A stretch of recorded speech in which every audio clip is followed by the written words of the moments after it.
Okay, and it is 10:30, so I certainly want to welcome you to the Council of Forest Engineering Temporary Steel Bridge webinar series. The series is hosted by the New England Regional Council on Forest Engineering and the Short Span Steel Bridge Alliance. Now, Ray is the coordinator for NE Coffee, and I'm hoping he's on because I'm going to ask him to introduce himself and talk about the PDH system for this series and where the recordings will be and that kind of thing. Ray, are you on? And you know what? I just realized I did not make Ray. That's okay, Michael, I'm on. Oh, good. All right. I can talk to you folks. I also put something in the chat. As Dr. Barker said, my name is Ray Berthium. I'm chair of our Northeast Region Council on Forest Engineering. Thank you all for attending. Anybody that wishes to have or to receive forester licensing credits, this presentation and the one next week will be worth one Category 1 credit each, and through the state of Maine and SAF. So anybody that wants those credits, please send an email to Cindy Pascal, and I put her email in the chat at cpascal@maine.edu. Send an email to Cindy. That will give us your email address that we can send the certificate to. Once we have all that information and we're finished with these two presentations, we'll send out the certificates. As Dr. Barker also said, once we have the recordings from all of these, I will get those posted on our National Coffee Council on Forest Engineering page, YouTube channel. And I also will have links with surveys associated for those who need credits that were unable to attend today. They'll still be able to watch the presentations and get credits. So any more information you need about that, let me know, send me a message in the chat or send me an email, and we'll be good. Great. Thank you, Ray. Thanks, Michael. So as moderator for today, my name is Michael Barker, and I'm a professor of civil and architectural engineering at the University of Wyoming. And I'm also the director of education for the Short Span Steel Bridge Alliance. Now I'm showing this slide because I encourage you to visit the shortspansteelbridges.org website and just explore it. Explore how the Short Span Steel Bridge Alliance can help you in your bridge infrastructure needs. So, getting back to this slide, there are 4 presentations in the series. Today, we're going to have 2 of them, and then next Friday, we will have the other 2. But as an opening statement, we know that bridge designers, fabricators, erectors, and contractors have always been innovative in delivering bridge projects for owners. They can deliver high-quality, beautiful bridges that are economical, durable, and very effective for tough build sites or accelerated bridge construction. Now, during the presentations, feel free to submit questions through the chat. Also, feel free to respond to each other's comments or questions in the chat. Dan Snyder, the director of the Short Span Steel Bridge Alliance, is going to monitor that chat so that he can ask our presenter questions at the end of their presentations. And with that, we're going to get right into our first presentation for today. So, Nick, you can start sharing your screen. So Nick Rotondo is the New England sales manager for Acro and leads the sales and rental of bridging and shoring products for the 6 New England states. And I'm just going to let Nick introduce himself and his presentation. Thank you very much. As Dr. Barker said, my name is Nick Rotondo. I'm the New England sales manager, and I handle the sales of rental and bridging shoring projects in the 6 New England states. I'd like to thank Coffee in cooperation with the SSSBA for inviting me to speak on modular solutions for temporary forest roads. I'm pleased to be presenting alongside Catherine Van Heck from the Forestry Service. And once again, thank you, Dr. Baker, for the introduction. Okay, we don't see your screen yet, Nick. Oh, I'm sorry. Yes, we do. My bad. It was hidden behind my other screen. My Okay. apologies. Go ahead. You see the full, See the full thing? It looks great. Beautiful picture. So I'll briefly begin by giving an overview of the talk. We'll speak about Acro, about our Acro 700 XS bridging systems, the installation method for this bridge, and then the specific applications with respect to the forest industry. We'll follow up with a discussion on our beam bridges and time for questions. So let's talk about Acro. We were established in 1951 and we're a world leader in the design, engineering, and manufacturing of prefabricated modular steel bridges. Our corporate headquarters is in Parsippany, New Jersey, but we have offices in Canada, Italy, the UK, and across the US. In the United States, we're set up to quickly respond to emergency and bridging needs with staging yards in Lafayette, New Jersey, Eden, North Carolina, and Centralia, Washington. Our US market is served by our manufacturing facilities. We have manufacturing located in Milton, Pennsylvania. And internationally, we have offices, production capabilities in Lydney, which is in Gloucestershire in the UK. For the US market, we are Buy America with American Steel, and our manufacturing is held to the highest quality. We're ISO 9001 certified. We're an AISC certified fabricator, members of the Short Span Steel Bridge Alliance, part of the National Steel Bridge Alliance, and of course, as I said, made in America. And now that you know a little more about our company, I'd like to dive deeper into our bridging solutions. Our US manufactured bridges are made with high strength American steel. The bridge components are hot dip galvanized, and that eliminates the corrosion and minimizes maintenance. One of the most important features of our bridging systems is that it's modular. So what does that mean? This means that our prefabricated, precision engineered parts can be shipped directly to the job site and assembled. These parts are built to meet the span, the width, the strength requirements of the job, and there's no field cutting or welding required. And because the bridge is built at the location, the components of our bridges can be easily delivered to very remote areas, applicable to our audience, of course. We also provide an experienced technical advisor during the bridge installation, and this ensures a smooth and correct assembly of the bridge.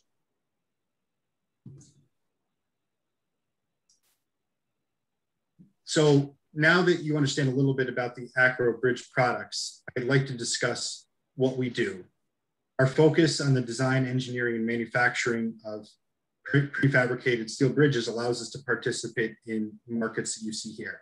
Among those are the permanent bridge applications. Our hot dip galvanized bridges are built to last. Our temporary and emergency bridges cut down on potential long detours, potential job site safety issues, and are in stock and ready for delivery. Acro also manufactures wet and dry cat bridging for the military, and we participate in international development programs. Some specific examples of these are shown here. Our pedestrian bridges span up to 200 plus feet. They come in widths of 3 feet to 12 feet. Our detour rental projects, as I mentioned, allow for separation of construction access and vehicular traffic. We produce bridges in the extractive and heavy haul industries, pipe and utility bridge supports, railroad bridges, and we also manufacture movable bridges, both lift bridge and bascule bridges. And we have a high capacity shoring product line. So I'd like to speak about the key challenges faced by the forestry industry. And this isn't all inclusive, but I think some of the major challenges are access. How can I navigate in a challenging topography? I have limited infrastructure, narrow roads, switchbacks, wetlands, all making the location difficult to access. With an Acro modular design, the components are easily shipped to the site and assembled in place. Another challenge is equipment and installation. How difficult is it to install these bridges and what equipment is needed on site? Acro's components are precision engineered and are quickly and easily assembled. And once again, there's no field cutting or welding required. Capacity could be an issue. How can I be sure the bridge will withstand the loadings I require? You know, this is of course project specific. Our bridges can be designed from a load such as HS20 all the way to HS25, HL93, or to handle heavy haul applications. The cost effectiveness.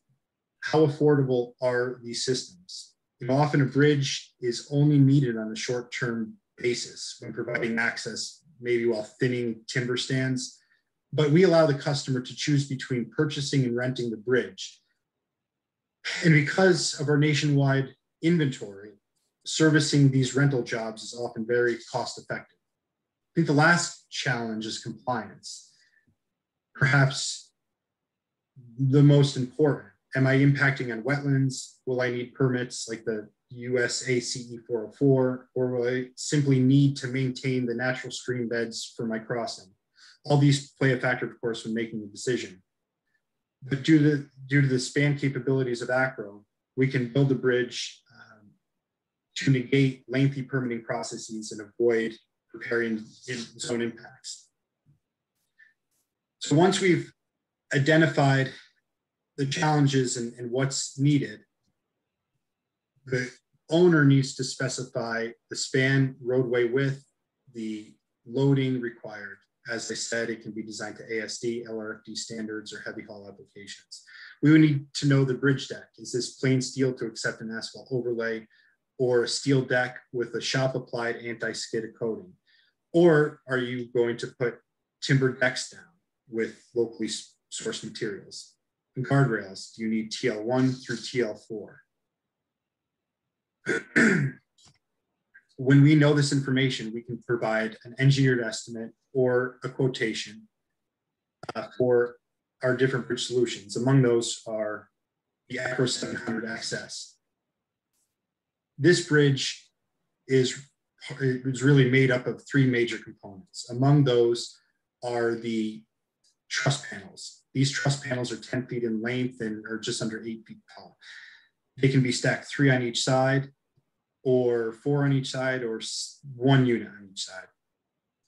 The transoms come in lengths that are determined by the curb to curb width of the bridge. They span from 12 feet curb to curb width all the way up to 36 or even 42 feet. And the last component of the bridge are our decks. The decks are 10 feet long and 6 feet wide. You can either use curb decks on the edges of the bridge or 6 foot wide in the center. These decks are available in plain steel to accept that contractor installed asphalt overlay, or with an epoxy shipped from the manufacturing facility. Here's an example of a truss configuration of a double single, double meaning 2 panels on each side, single meaning 1 story tall. So how are these bridges installed? There's 3 main methods. We have cantilever launch, crane assisted launch, and crane lift in. The cantilever launch is ideal. It does not require large cranes. It's great when access to the opposite side of the gap is difficult to access. The bridge is built and a nose is put on the front. Typically the nose is 60% of the length of the bridge. The bridge is pushed from the back with a bulldozer or other piece of equipment until it makes fall on the opposite side. The crane assisted launch is built in place on one side. The bridge is pushed out about 50% of the way into the gap, at which point a crane attaches to the nose of the bridge and it walks or supports the load as the bridge is pushed forward until it sits down on the abutments on the opposite side. And the last installation method is crane lift in. The bridge is built in its entirety and lifted in and put in place on the abutments. So we've discussed the components of the 700 system, the installation methods of the bridge, and now I'd like to showcase some vehicular projects in North America.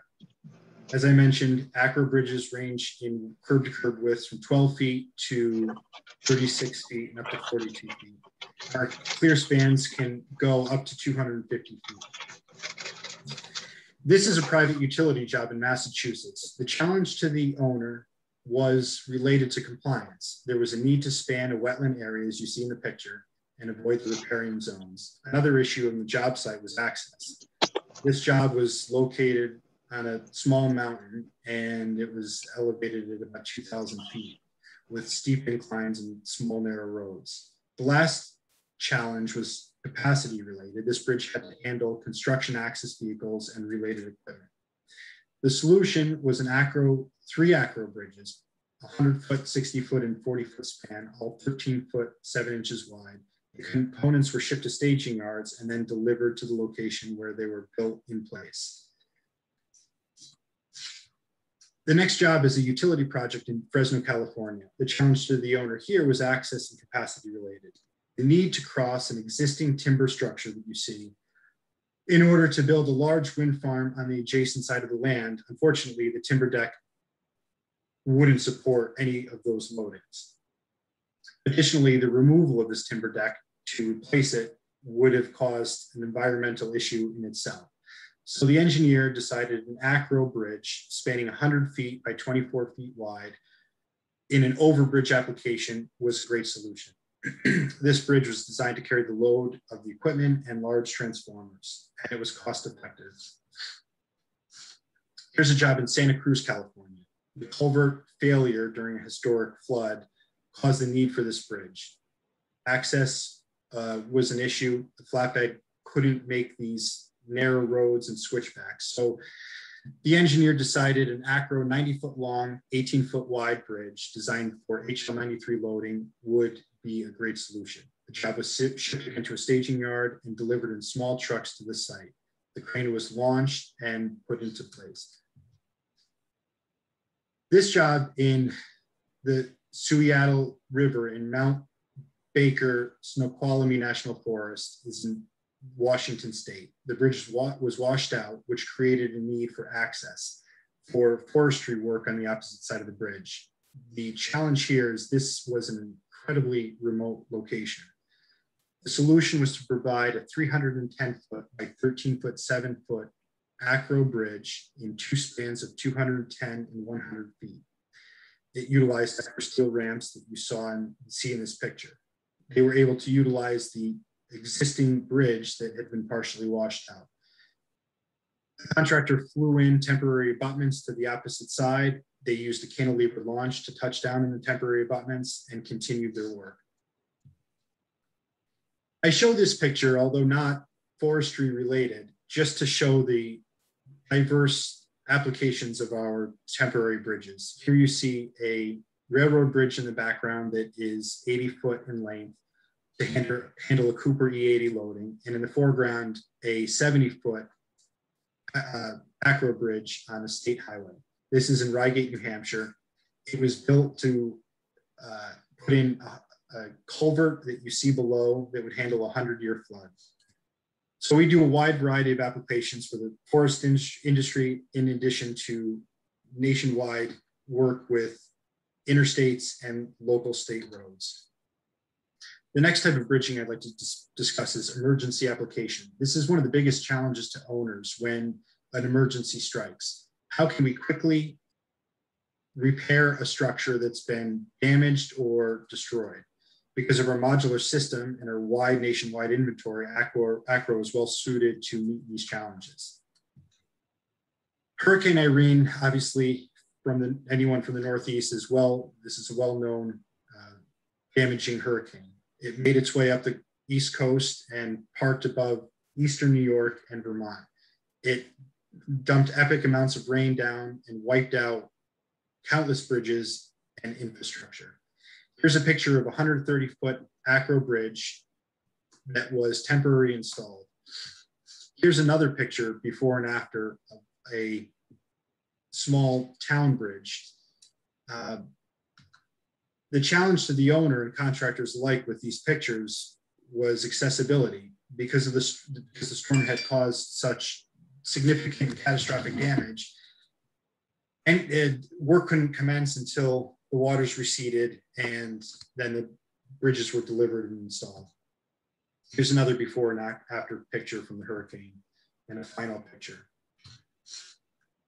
This photo is of the Niobrara River, just south of the Missouri River. This small river funneled through the Spencer Dam in Spencer, Nebraska. in March of 2019, a large rainstorm and subsequent snowmelt swelled the river. An ice jam blocked the spillway, and ultimately this led to a catastrophic failure, which resulted in an 11-foot tall wall of water that scoured the landscape that you see and wiped out bridges below. Within months, Acro supplied a 600-foot by 18-foot temporary bridge. This is a pretty cool story. It shows an emergency temporary bridge that had been installed after a 7.0 magnitude earthquake on the island of Maui. The challenge to the owner was difficulty in accessing the location.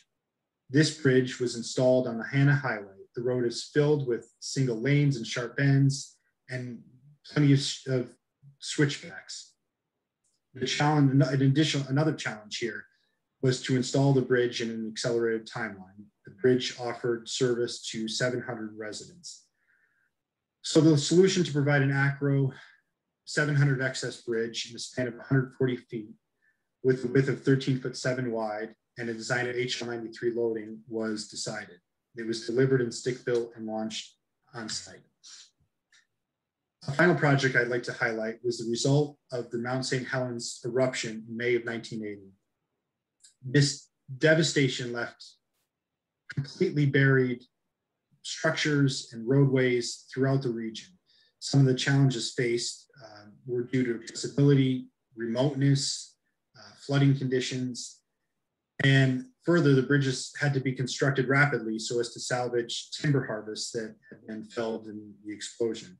Acro worked in partnership with the USFS and the Federal Highway Administration to provide a total of 18 bridges, all 13'7" wide, ranging in spans from 140 feet up to 400 feet. Finally, I'd like to speak about our beam bridge applications. These beam bridges come in widths of 6 feet, and they span either 25 feet, 35, or 45 feet. They come pre-assembled with a epoxy aggregate overlay, typically, and they can accept a guardrail post to handle a wide range of guardrails. This is a bridge example in Connecticut. The challenge here to the owner was to find a cost-effective temporary solution to replace the failing bridge that you see below. The solution was a 45-foot beam bridge utilizing an overbridge application. As you can see here, the bridge spanned the existing structure, leaving the original bridge untouched. The beam bridge was reopened for a price that was roughly 50% less than the cost of replacing the entire bridge. Now, the town decided they would leave this bridge in place, sort of deferring the replacement costs for a number of years, at which point they would remove this bridge, do a full bridge replacement, and utilize this bridge at another location where it was needed. This is a side view of the bridge in Eastern Connecticut. This fast track project was to replace a failing bridge that provided vehicular and snowmobile access through the Monroe State Forest in Massachusetts. The challenge here to the owner was to meet an aggressive construction timeline. The contractor had to have this bridge installed and open within a few months, and it really had to be completed before the winter because of the snowmobile access. This 45-foot by 12-foot beam bridge was used. It arrived on one truckload, was lifted off and installed in one day. This is a little different application. Here's an example of a 35-foot by 18-foot beam bridge that utilized construction access in Connecticut.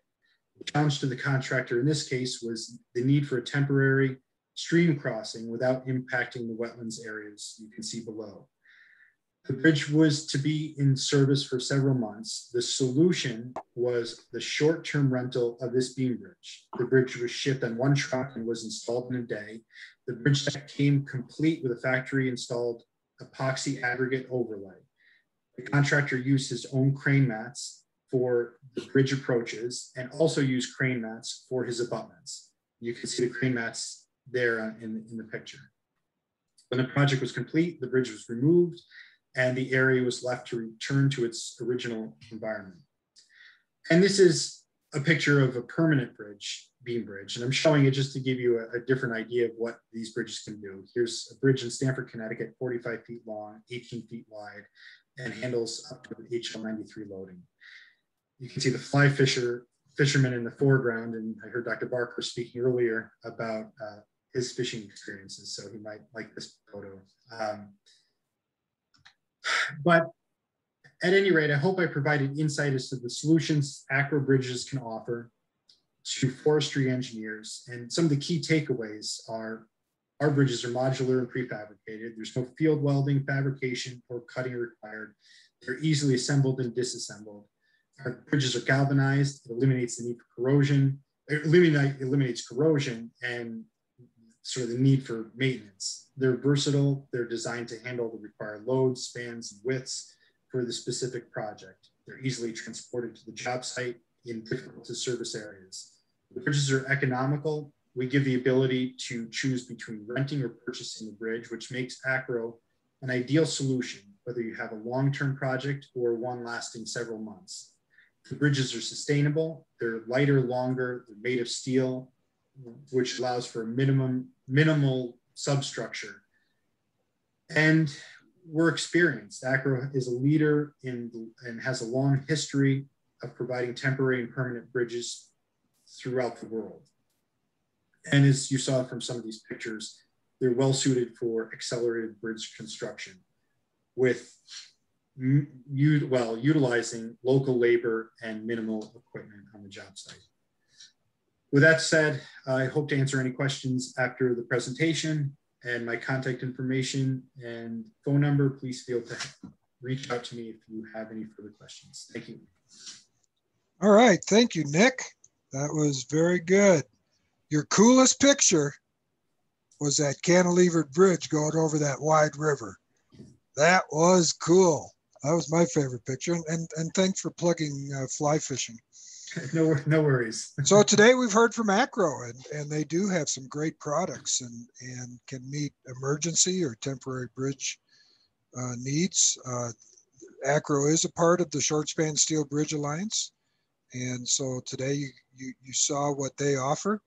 There are other prefabricated bridge manufacturing firms that are associated with the Alliance. And again, I encourage you to visit the shortspansteelbridges.org website to see these Acro bridges, but many other manufacturers that can supply bridges that meet that temporary need or accelerated bridge construction needs or getting bridges into real tight build areas.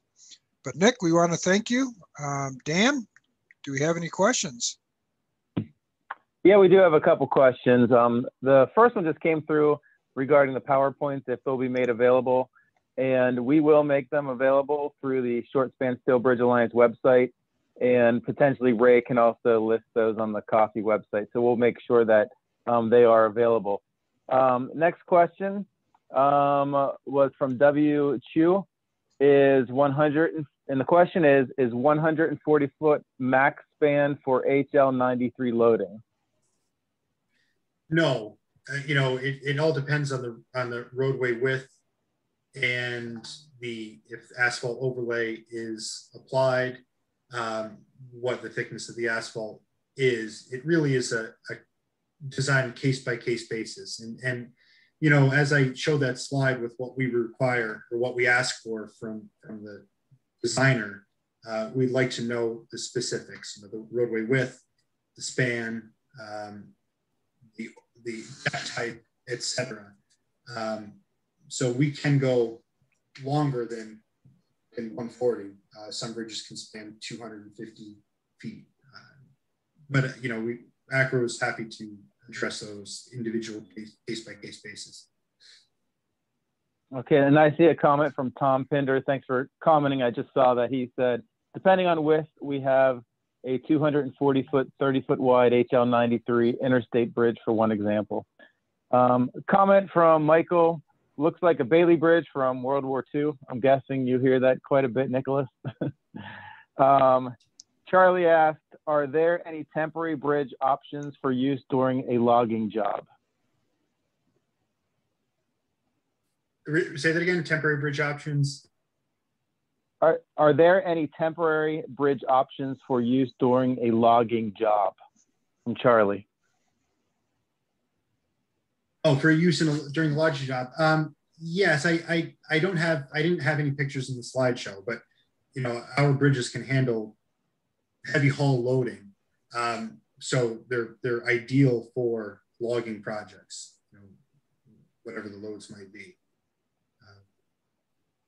If you're looking for next question. Oh, no, I said if you're looking for specific examples, shoot me an email, and I can find you some things to share with you.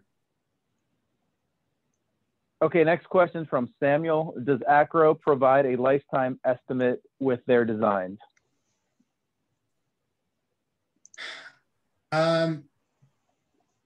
No. I mean, our bridges are hot tip galvanized, so they are designed to last, you know, in a permanent application for as long as the hot dip galvanized is available to last. I mean, 75, 100 years. And we're going to have a presentation on galvanizing a week from today. So that'll fit in well with your presentation. Okay, and it looks like the last question was answered, but it was from E.D. Bessie. What is the minimum period to rent for smaller bridges, 40 foot or less? And Randy replied, you can rent them for a week or a year. So I think that's all I see in chat, Dr. Barker. Okay, thank you, Mr. Snyder. Nicholas, thank you. Very interesting, great pictures. I love your pictures, especially that cantilevered bridge. Catherine, if you'll start sharing your screen and get yours up, I will introduce you. So Kathy Van Heck is the Regional Structures Engineer for the Pacific Northwest region, which primarily covers Oregon and Washington. And again, like with Nick, I will let Kathy introduce herself and her presentation. Take it away, Kathy. Hi, thank you. I hear, is it Dr. Barker? My name is Kathy Van Heck. I'm the Regional Structures Engineer for the Pacific Northwest region. As he said, that's primarily Oregon and Washington. Our entire bridge program in Oregon and Washington has about 1,500 road bridges, about 1,200 trail bridges. And I entitled my presentation, Modular and Portable Bridges, Cost-Effective Tools in the Bridge Program Toolbox. I should add, it's not just cost-effective tools. They're absolutely a required tool in our toolbox at this point in time. We have a long history of use with modular and portable bridges, and I appreciated a couple things in Nick's presentation. I was glad to see it. He's got a picture of Mount St. Helens that I'm going to have to try to get from him, from one of those bridges. But he referred to Acro bridges as modular bridges, and we do as well. Then our other definition is portable bridges, and our portable bridges are those that are really pretty much designed to be picked up almost intact or in a couple pieces and moved to other locations. And we have both of those in our program. So to start with the Forest Service in the history of temporary bridge usage, the Forest Service in the 50s and 60s, we'll start before what's on the slide, had a lot of timber production. And a lot of that timber production was accomplished by the construction of predominantly reinforced concrete bridges. Concrete was cheap, labor was cheap. They were trying to get everybody back to work. It was a boom time. And we had a lot of bridges built in the late 50s and throughout the 60s that were reinforced concrete. As we got into the 70s and 80s, you're getting into the energy crisis, budgets are going down. There was still a lot of logging going on, maybe not as much demand, and especially into the 80s, things were starting to pare down. We didn't make as much money from timber sales, and because of that, we didn't have as much money, and so we started looking for temporary bridge options. And at that time, it was predominantly what's called a Hamilton Easy Bridge. A Hamilton Easy Bridge comes out in two halves lengthwise, and then they get connected together. And I will say the Hamilton Easy Bridge was made by the Hamilton Construction Company in Oregon, and then it was designed by the Oregon Bridge Engineering Company. I'll show you a slide of that later on. So those were really important bridges, and especially with logging, as you would know with forestry, you go into a site, you log an area, you replant the area, and then you walk out of that area for 45 to 50 years. And because of that, you don't need to have a permanent bridge. And in fact, you don't necessarily want a permanent bridge. You want to keep people out, let that grow unless you need to go in a little bit and maintain it. So that was our predominant use through the 70s and 80s. And then we got to, as Nick mentioned, May 18th, 1980, when Mount St. Helens blew. We needed to develop access from 1981 to 1988. And remember that the bridges that were in that area were either buried in debris or destroyed themselves. There were no roads, no bridges, no way to get into the sites. So you had to launch bridges from one side to get over there. And I said, I was going to tell everybody, I don't have any pictures of Mount St. Helens bridges. And here Nick put one into his presentation. So I appreciated seeing that. So once those bridges got replaced with permanent structures, usually pre-stressed concrete in most cases, all of those materials came back and they were taken apart, stacked, stockpiled, and then we've had continued use on those since that time. So these have been in service for 40 plus years, and we use them in response to floods, post-fire access. I'll show you quite a few projects where we use those bridges. Then we also have other modular bridges in our system, including one Acro 700 series, which Nick also talked about, and we do have one Maybe bridge. So what we are using predominantly now for shorter span applications are either Big R bridges. Big R is now with Contact ES. We have some Roscoe bridges and rapid span bridges. And in the early 2000s, our budgets really, really tanked. And when they tanked, we had a need to right-size our road system. So our highest level is maintenance level 5, which is double lane paved, so forth. It goes down to maintenance level 1, which is basically closed. Even at 3 was supposed to be for passenger cars, but what we ended up doing is moving a lot of bridges down to a maintenance level 2, which is really only supposed to be for high clearance access, like semis, etc. And because of that, we weren't investing as much in our maintenance level 2 bridges or our maintenance level 2 roads. And we were really looking for an option that was a little bit cheaper and easier, and in some cases also temporary. Maybe with that maintenance level 2, we might decide at a future time we don't even need that road, and we would go ahead and take that bridge out and decommission the road. So that's what we're doing more right now. We've got these short span prefabricated steel bridges is what we call them. It allows for a more reasonable construction standard.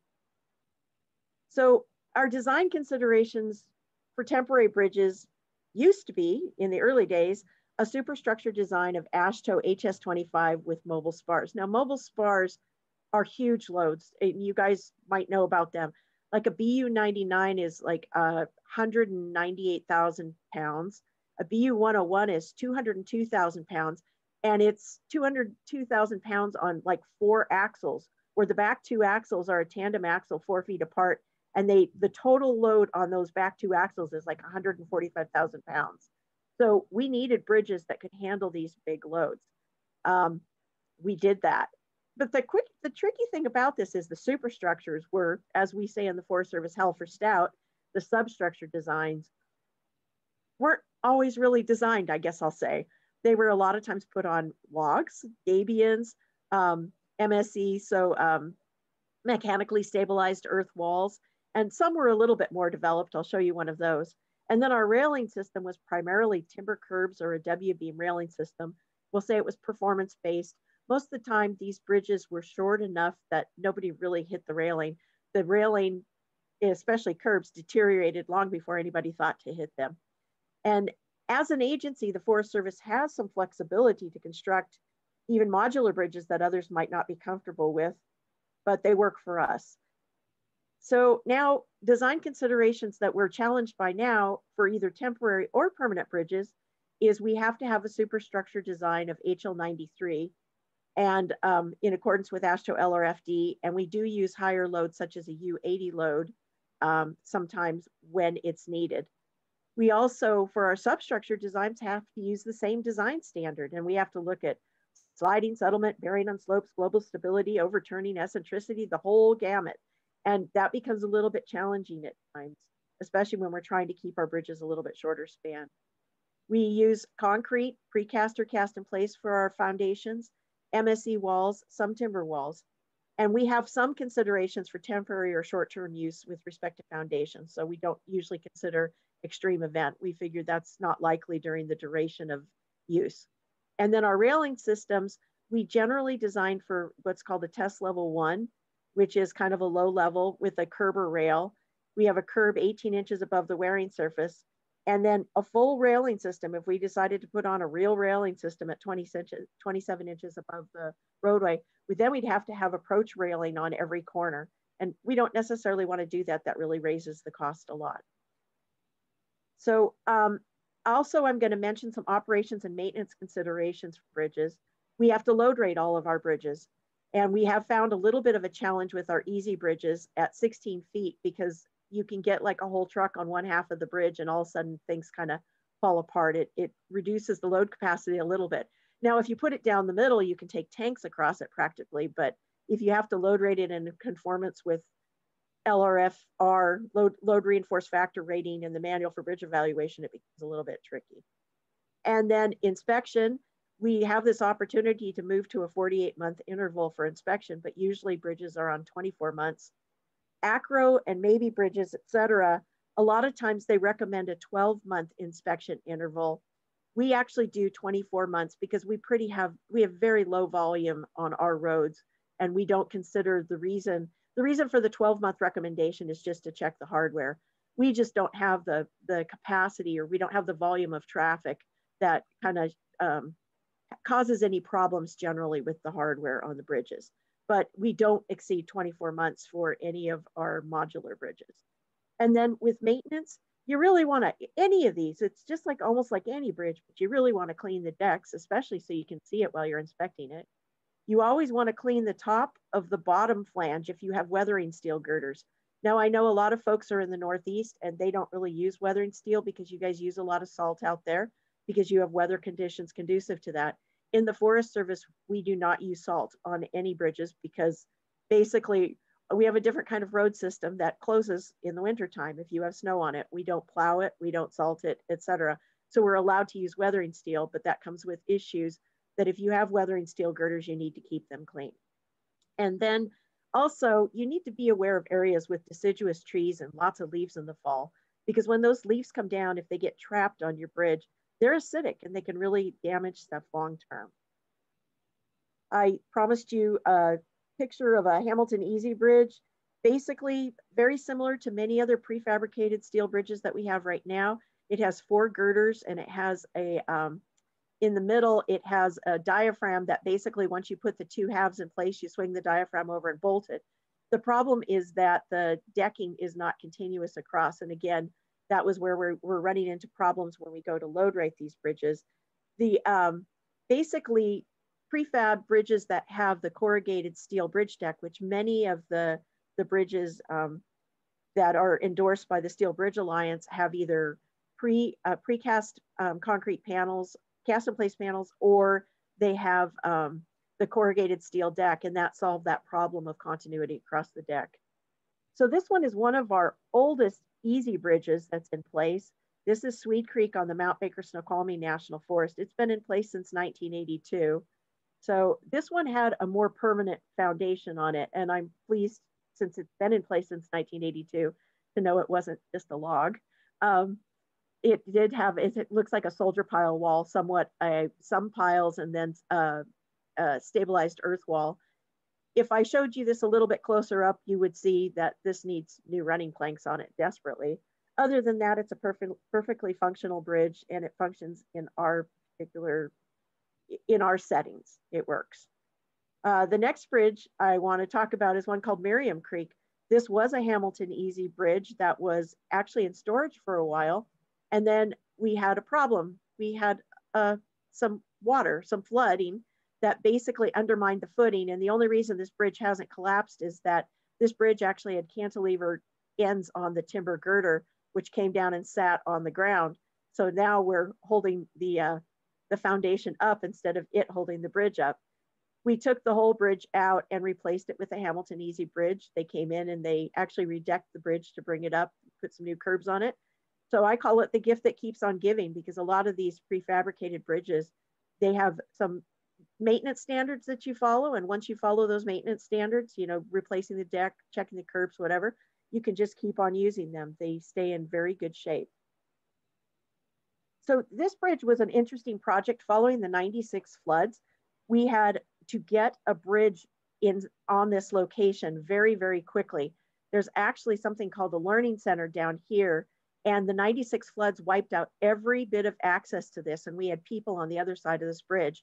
So they needed this bridge, and we got this bridge in place, I think within 2 or 3 weeks.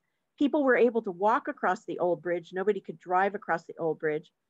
You would say, that's kind of interesting. This is a log crib.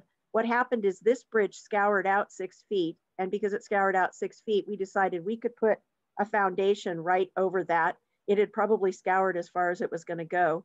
So we made this a 200-foot continuous bridge. It was actually continuous over this log crib. Later on, they determined that this was the alignment that they needed the final bridge to go on. And they said, well, what are we going to do? Now we need this bridge to be a single span bridge, and it has to support itself. So they took this whole bridge, they de-launched it over to this side, they reinforced it by putting some cords on top of it, and then they actually launched the bridge back in another location that was adjacent to this alignment. So it was like right over here. And now it could stand on its own. It was one single span bridge, 200 feet long. And then they blew the concrete bridge up to get it out of the way. And then when they brought the girders in for this bridge, these are pre-stressed concrete girders, we had a problem with the 200-foot span. So we went in and we put in a temporary support at the third point, which held it up so that they were able to go right adjacent to this bridge, use the temporary acro, and use it to put the girders in place, to haul the girder trucks out there and put it in. So we had, this bridge came out in like 3 different configurations for this project. And every time all the materials stayed on site, and it was very useful and worked really well. So now we get into a few others, and I'm focusing here mostly on acro, and then I'll move into the other prefabricated bridges. But the acro, this is one on the Middle Methania on the Olympic National Forest. There was a pre-stressed concrete bridge here. You can see where one abutment is. It's a piling abutment. The other one's kind of off screen. A debris flow in 2009 came down this drainage and literally knocked the bridge off its foundations, just sheared it off and dumped it down a waterfall a little bit down the road here, or down the stream. It went over like a 20-foot waterfall. We've actually never found some parts of this bridge, but we needed access into this site. So we went in and we actually launched an acro bridge and put it in place. And it stayed there until the permanent bridge came into place to replace that with pre-stressed concrete. This is another one. It's not in our region, it's up in Alaska, but this is Excursion Inlet Bridge. This is a 130-foot bridge. It's got a lower loading standard, and that's because the only road access, there's no road access to this particular site, none at all. Everything for this bridge had to be barged in. And the reason we could go with a lower loading standard is because every load that would ever go on this bridge was already at Excursion Inlet. We knew what the loads were, and we decided to just design it for those loads because the likelihood of anybody ever barging in anything bigger would be there. But you can see that there was an existing bridge here that was deficient. It had to be taken out, and they launched this new bridge in place and had to do it again with a launching nose and going over to the other side, and it worked out really well. It's a great project. That was, by the way, done from October 30th through November. So they were able to do it over the winter time, and it was in place and it worked out. Our next acro project is going to be this one. This is the Henline Bridge on the Willamette National Forest. It used to be a 7-span, 170-foot long timber bridge with timber towers. You can see those towers there. This is what it looked like in 2019. This is what it looked like in 2020 after the Beachy Creek fire. Those little rectangles you see in the picture are the running plates, steel running plates that used to be on the bridge. We're going to be launching a 200-foot Acro 300 series double, I think it's a double reinforced, I believe. And that's going to satisfy our needs. And we're going to keep that in for 5 years and then hopefully go to a permanent solution at that site. because otherwise it's tying up all of our acro materials. And then this one, Nick already showed this one, but this was the boundary bridge. Here's an aerial view. We didn't actually lose anything on the existing bridge, but it took out all of the approach here. That approach, that ground used to go all the way over to here. And when the river came through and widened, it took that out. And the fisheries people wouldn't let us put it back in. Plus it was problematic how to build it back up again. So we just ended up building that span as Nick showed you. This is a picture during the launching and then the final structure. And like I said, it's not pretty, but it does the job. And everybody's very happy with it. Now I'm going to move to some prefab steel bridges. And just so you know, acro bridges aren't the only ones that can be launched. This is Lake Cushman Bridge on the Olympic National Forest. We had high flows that impacted the approach in 2009 and exposed this pile foundation. We needed to get access over the gap. It wasn't a very big gap, but you couldn't put any fill back in because it's it's vertical down. It was too much material to put in. Plus we didn't want to bring trucks out here with these piles all exposed until we knew what was going on. So we actually launched prefabricated steel bridge over this. It was a little bit of a narrow bridge. We got a special bridge that's a little bit more narrow, and it worked out great. We actually ended up, after this project, we took this one out and we put it on another site too. The reason this is special is because normally our roadway widths are 14 feet, and this bridge would normally be 14 feet, but we had it designed so that it would fit right inside our 14-foot curb to curb distance. And then in the end, what ended up happening is we had another prefab steel bridge put in for this span. It's over on this side, and we got a prefabricated or a precast concrete deck on it so that it would match up more with the existing bridge. And that worked out. That was a really good solution for this project. Sulphur Creek on the Mount Baker Snoqualmie National Forest, we needed to increase the floodplain, and we did it by using 3 spans of prefabricated steel bridges. The reason it looks curved is because the precast panels were very carefully designed by somebody who's actually on this particular session, and basically he designed them like little wedges that fit together so that the end result was that we had a curved deck for these 3 spans. And then it goes on to another concrete bridge at this site. The reason we had to do this at all is because we had lost the approach fill on the concrete bridge. And when we went to build that one back, we were told by fisheries that this is part of the floodplain. We needed all of this space unencumbered. Okay, a lot of times we're using our prefabricated steel bridges for aquatic organism passage. This shows a bridge called a culvert called Powpack, which is supposed to be letting fish through, and it's not working at this particular site. So we put in a prefabricated steel bridge. I can tell you that this has not been rewatered yet, so there will be water in this. It's just that at this point in time, it's still being diverted around here. This was just after construction. So then last but not least, I'll talk a little bit about maintenance issues. And with maintenance issues, if you are in shaded areas with high consistent moisture, there's anything semi-coastal, or you have a maintenance program that has a lot of lack of cleaning, which ours does. We just don't have a lot of money for our maintenance program. You're going to get problems if you're using weathering steel. So you end up with laminar rust and scaling on the bottom of the web and on the top of the flange. And it's kind of hard to see where that transition is, but I've pulled sheets of rust scale off of this, or laminar rusting off of the bottom of this particular flange. So one thing we always encourage our people to do when they're out doing inspections is take a brush along and at least clean off the top of the bottom flange. And that has a tendency to really preserve that. Not going to be as much of a problem in the Northeast because you likely don't use weathering steel and you paint your bridges. And we do have some coastal applications where we've taken the bridges and we've used weathering steel, but we've painted over the weathering steel, and that's a solution. It's just if you do have weathering steel, it's usually pretty easy to maintain. You do have to make sure you keep it clean. Another problem was on the Boulder Creek Bridge on the Olympic National Forest. Again, this is a double acro, and it's a really good bridge. It's been in place since just after Mount St. Helens. This is where some of the materials from Mount St. Helens came to. But you have problems with the decking, where the decking can come up sometimes. So you have to go in and make sure your stringer clamp assemblies are tight. And then in this one, it's hard to tell, but in the channel section between the top and the bottom, there was leaf buildup in that channel, and it created this really acidic environment. And even though the galvanizing is untouched, the bolts, which are black bolts, they're not usually galvanized for the cord bolts, it has been eating away at this material, and now it's rusting. We're going to be going back in and replacing all of the cord bolts on this particular bridge.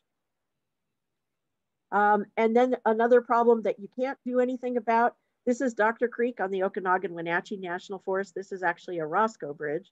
Most of the ones I've been showing you are Big R bridges, but this one was put in place, brand new, didn't even have the wearing surface put on it yet. This was in 2006, this was in 2019. Unfortunately, if you look upstream from this bridge is almost on a waterfall. It's very steep upstream, big rocks, it drops off significantly after the bridge.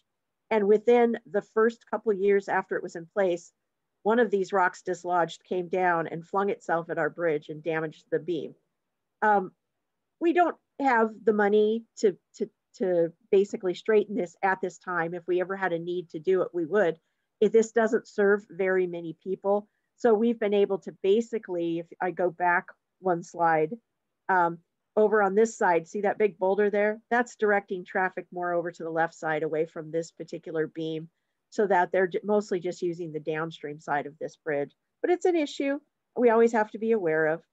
So in our inventory, a really quick inventory, right now we have 8 Acro 300 series bridges in place. We've got one that's 160 feet, and then we're building the one this year that's got the +2 is we're doing a 90-footer for a timber sale. We're doing a 200-footer to replace the one that was burned in the fire. We do have the one Acro 700 series, which both Nick and I have showed you on the Mount Baker Snoqualmie National Forest. We have one Maybe bridge in place. And then as far as prefabricated steel bridges, we have at least 62. I think that number's higher. I was having trouble finding them in my database, but we have at least 62 in place right now. And we're going to be installing 5 of them this year through contracts for a variety of reasons. So a very important tool in our toolbox. We couldn't do our work without it. I'd like to thank you for your time. And if there are any questions, I'm here to answer them. Thank you, Kathy. That was a very interesting presentation. Any questions, Dan? No questions in chat at this point, but if you do have a question, feel free to post. Okay. So that boulder reached all the way up there and damaged that bottom flange. That's interesting. Yeah, it was flung down under high flows. It was basically flung down. It might have come down and literally hit another boulder and just launched at that point. Sure, sure. That's water is powerful stuff. We've seen that in a lot of bridge cases where it scours under the abutments or takes out bridges entirely. Now the good thing is, okay, that flange is bent, but it's the tension flange. It's not going anywhere. You probably haven't lost any capacity with that. Well, it's hard to show in that picture. There's a little bit of out of plane bending, so the web is not completely vertical. So we've lost a little bit of capacity, not to the point that we're concerned about it for sure. Yeah, that's right. Yeah, so it's bent out of plane a little bit, but it's still in tension, so it's not like it's going to buckle or anything like that. Right. Whereas if that was a pre-stress girder, like we have on pre-stress girders, we do have some pre-stress bridges where we've had similar damage, and basically that exterior girder becomes unusable. Yeah. So, well, I guess since this is a steel bridge webinar, we can say that, right? You can. Steel takes damage better than concrete. There you go. All right. Well, we thank you for that presentation. And Dan, I think we're getting some questions, right? Yes, we have a couple that came in. The first one is from Candy. The question is, what is the Forest Service using commonly for abutments? We really are working towards using precast concrete abutments. The Forest Service, we always laugh about the new accelerated bridge construction initiatives because we've been doing accelerated bridge construction for years. A lot of times our in-stream work windows are 4 to 6 weeks, so we have to be able to get in very fast. So again, we're looking at precast concrete abutments as much as possible. And where we can't do that, we also look at mechanically stabilized earth, whether it's a GRS, IBS wall, or a Hilfiger welded wire wall. There's a lot of different options there. That's predominantly what we use. And we will put in piles. If piles are needed on a project, we absolutely will drive steel piles and put on a cap, precast or cast in place. Okay, next question is from Andrea, and we have to be a little careful on this because of antitrust issues, but maybe you could answer in generalities, Kathy. Hot dip versus weathering steel, what's the cost difference? I don't really know about the cost difference, and we've never considered galvanizing our prefabricated steel bridges. We've got no need to do that. But where I would speak to the galvanizing is that the acro materials, absolutely you need to galvanize, because of course you take those apart and put those back together again. And a lot of times they're in storage, unprotected storage for long periods of time. And that's where you really need the galvanizing. We've actually, I only know of one prefab steel bridge that was actually galvanized. And the funny thing is it was a little bit too long, so they couldn't even galvanize it. They had to do that other thing. It wouldn't fit into a dip tank. I'm trying to remember what the terminology is for, they kind of do it.